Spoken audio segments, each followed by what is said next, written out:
Viewers ప్రస్తుతం మనం మేడ్చల్ మల్కాజ్గిరి జిల్లాలోని అలియాబాద్ మున్సిపాలిటీ పరిధిలో ఉన్నటువంటి యాడారం ప్రాంతంలో ఉన్నాం. ఇక్కడ ఇందిరమ్మ ఇల్లు గృహప్రవేశం నిర్వహిస్తా ఉన్నారు.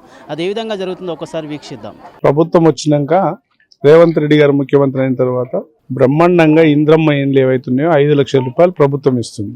వాళ్ళకి ఇంకా వసతులు పట్టి 1 లక్ష 2 లక్షలు 3 లక్షలు కలుపుకొని బ్రహ్మాండంగా పేదవాళ్ళందరూ ఇండ్లు కట్టుకుంటా ఉన్నారు. ఈ నియోజకవర్గంలో 3,500 ఇచ్చినాం.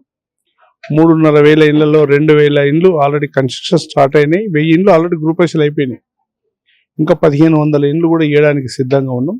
ప్రాంతంలో ఎవరెవరైతే పేదవాళ్ళు ఉన్నారో పేదవాళ్లకు ప్రతి ఒక్క పేదవాడికి ఇల్లు కట్టుకోవడానికి గౌరవ ముఖ్యమంత్రి గారు ఇందిరమ్మ ఇల్లు ఇస్తా ఉన్నారు. ఇది ఎంత మంచి స్కీమ్ అంటే ఆనాటి నుంచి ఈనాటి వరకు కాంగ్రెస్ పార్టీ ఏ రోజు అధికారంలో ఇచ్చింది.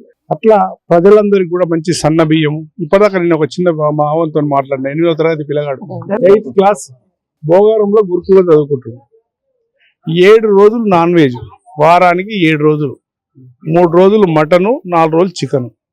పొద్దున మంచి హెల్దీ ఫుడ్, రాగి అంబలి, రాగి జావా. ఇట్లా ప్రభుత్వం కూడా విద్యను, వైద్యాన్ని, దాంతో పాటు గృహాలను కూడా ఇవ్వడానికి సిద్ధంగా ఉన్నాం. ఖచ్చితంగా నియోజకవర్గంలో ఉన్నటువంటి ప్రతి వ్యక్తికి కూడా మా ఇంద్రమ్మ కమిటీల ద్వారా, మాకు గెలిచినటువంటి కౌన్సిలర్ల ద్వారా, చైర్మన్ల ద్వారా నియోజకవర్గంలో అందరికీ ఇస్తాం. ఏడ కూడా ఆలోచన లేకుండా ఏ పేదవాడు ఉన్నా సరే 3,500 ఇండ్లు ఖచ్చితంగా కట్టిస్తాం. ప్రజలందరూ కూడా ఆలోచన చేస్తూ ఉన్నారు. ఇప్పుడు ఇల్లు కట్టుకుంటే 5 లక్షలు, ఒక పేదవాడు ఉద్యోగం చేస్తే 12,000 నుంచి 15,000 జీతం వస్తుంది. అంటే 3 సంవత్సరాలు కష్టపడ్డ పైసలు కూడా ప్రభుత్వం ఇస్తుంది. అందరిని కూడా కట్టుకోమని చెప్పి కోరుతా ఉన్నాం. సార్, ఇంకొకటి విషయం ఏంటంటే ఈరోజు ఉదయం వచ్చి మేము అందరూ రిపేర్ చేసినాం. కొన్ని ఇళ్లకు వాళ్ళు కట్టుకునే సందర్భంలో కూడా ఇంట్లో బిల్లులు రావట్లేదని చెప్పేసి ఏడుస్తున్నారు. సో అది బిల్లులు అనేటివి ఎక్కడనన్నా 4 వీలర్స్ వెహికల్ ఉంటాయి. లేదు ఇంకేదన్నా ప్రాబ్లం ఉంటే ఇప్పుడే నేను ఒక సమస్య, నేను దిగంగానే ఒక సమస్య కామెంట్ చెప్పింది.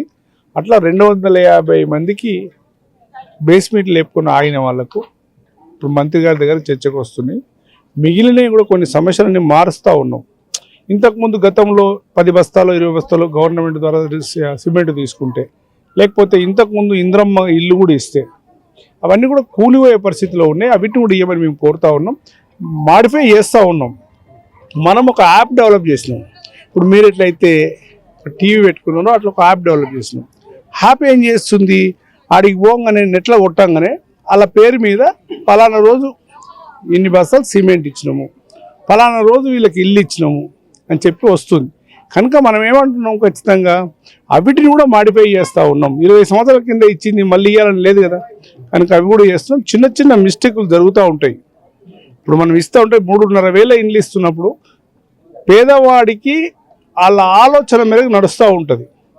ఎన్నిసార్లు ఇచ్చినా జరుగుతూ ఉంటుంది. కనుక చిన్న చిన్న మిస్టేకులు అన్నింటినీ కూడా సరి చేస్తున్నాం. అందరికి కూడా చట్ట ప్రకారం ఇవ్వడానికి సిద్ధంగా ఉన్నాం. ఈ గ్రామంలో కూడా మా నాయకులు ఉన్నారు, ఇంద్రమ్మ కమిటీ సభ్యులు ఉన్నారు. ఖచ్చితంగా కూడా ఇప్పిస్తాం. మా చైర్మన్ గారు ఉన్నారు, వైస్ చైర్మన్ గారు ఉన్నారు. అందరికి కలిపి అందరికీ నమస్కారం. ఇవాళ ఆలియాబాద్ మున్సిపాలిటీలో మన 12th వార్డుకి సంబంధించిన ఆడారంలో లక్ష్మీ భిక్షపతి దంపతులకి మన ప్రభుత్వం అందజేసిన పథకం ఇందిరమ్మ ఇల్లు లబ్ధి పొందినారు. ఈ సందర్భంగా విచ్చేసిన మన వజ్రేష్ అన్న గారికి ప్రత్యేక కృతజ్ఞతలు. ఇలాగే మన ఇక్కడ చాలా ఇంకా రావాల్సినవి చాలా ఉన్నాయి.